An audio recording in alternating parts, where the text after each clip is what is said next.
Hey guys, welcome back to Sue's Brew Reviews. Today I'm joined by my good buddy Lance. He is here, and we are about to do a brew review together.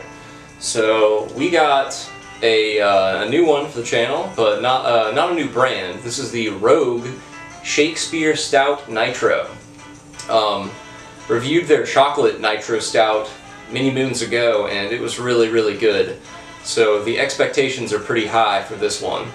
But it says, here's to writing your own story, dedicated to the classics. And as usual, they kind of have some pairing notes. Love how Rogue does that. They say you should pair it with oyster shooters, shepherd's pie, and s'mores. So those are some pretty drastically different pairings, yeah. But it says, like every true classic, this beer is worth discovering anew year after year. 3 decades ago, we brewed this award-winning stout to honor Ashland, the birthplace of Rogue and home of the celebrated Oregon Shakespeare Festival. It pours ebony in color with a rich, creamy head and a mellow chocolate malt finish. Drink it straight out of the can, or to see the cascade of tiny bubbles, open it and quickly turn it upside down over a glass. Enjoy the show. Which is exactly what we're going to be doing. This is a 5.7% alcohol by volume can and 60 IBUs, which is pretty neat how they list all that on there. But let's get to it.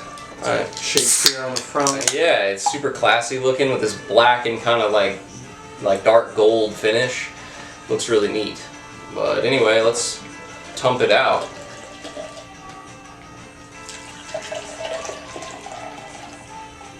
Alright. You can see it's got kind of like that effect that Guinness does, where it bubbles around the rim. Yeah, it's got all that kind of layer of like small bubbles underneath the head, looking really nice.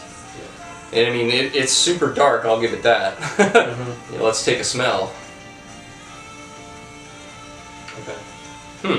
What are you getting? Anything in particular? I think I can tell it's going to be a little bitter, like the can says. Yeah. It says it's going to be malty, very malty, a little bitter. A roast, I guess, kind of. Yeah, I can smell like kind of a roasted coffee bean sort of smell to it. Yeah, I do get that roast. But alright, cheers, man. Smells like it's gonna taste good. Yeah.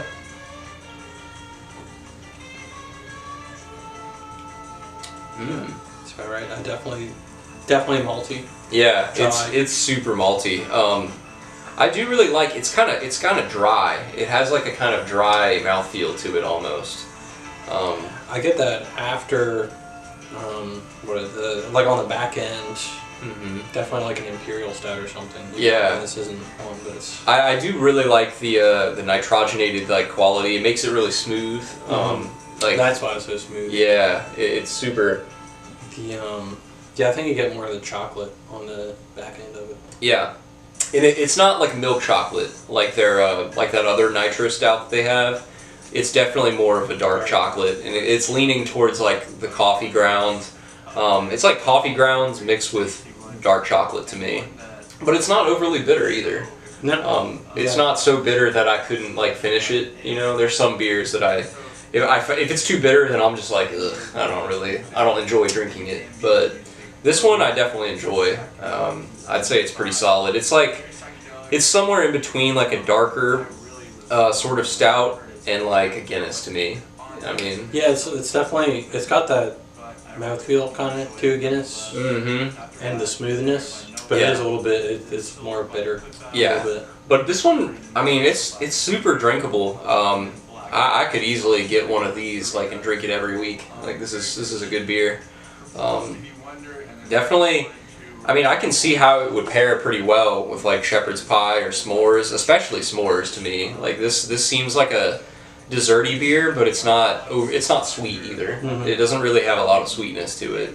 But yeah, it's sophisticated. I understand why they kind of paired it with the Shakespeare on the front.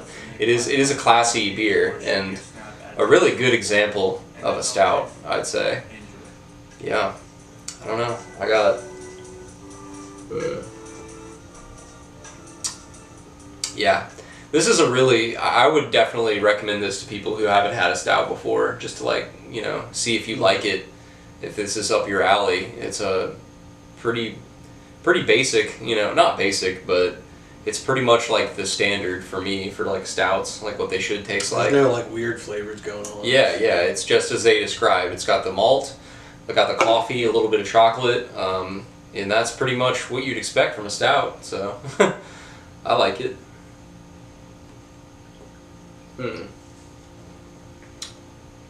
And the aftertaste is really light to me. It kind of makes you want to keep taking more sips of it because like the flavor is it's very light. Stays and goes away. Yeah, it's very fleeting. It kind of just it comes and goes, but you're like, damn, I want more of that. like I could chug this honestly. Yeah, I think this could be chuggable. Pretty crushable. It's pretty light for as far as a stout goes, but I think that's the nitrogenated quality of it that makes it so drinkable. What would you say you'd rate this out of 10? Probably give it at least an 8. At least an 8? Yeah, I'd say so. I think I'm kind of hovering around like an 8 to an 8.5 on this one. Yeah, I do like it. So I guess we can just average it out and say 8.3. Yeah. Fair enough. But Sue would definitely recommend this. If you're into stouts, try it out. It's a great example.